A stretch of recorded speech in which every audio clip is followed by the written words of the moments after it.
Ito yung kalsada. Diyan, magbabike ako. Kasi, bago. Bus stop. Ayan. Doon ako galing. Kalagirly. Nag-extra char. Ito ang aking bike.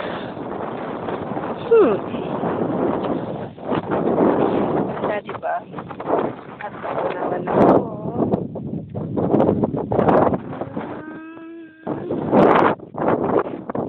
Yan.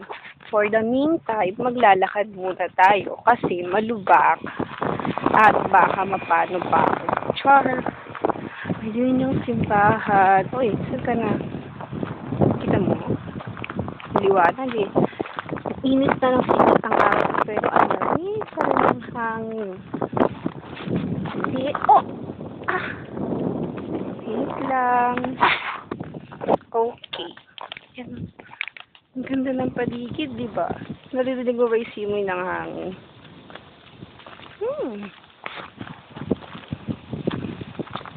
Sarap mo nag-bike dito. May simbahan. Okay. Sasakay na ako sa aking mahiwagang bike. Nakita mo yung mga patay na halaman na yan. Hindi yan patay. Sa mga susunod na linggo, mamumulaklak na raw yan. Tapos bonggang ganda. Sobrang ganda. Pakita ko yan lahat. So, dun ako galing. Okay.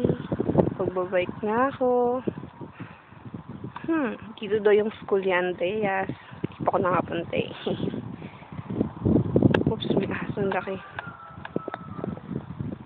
Sige, bye-bye.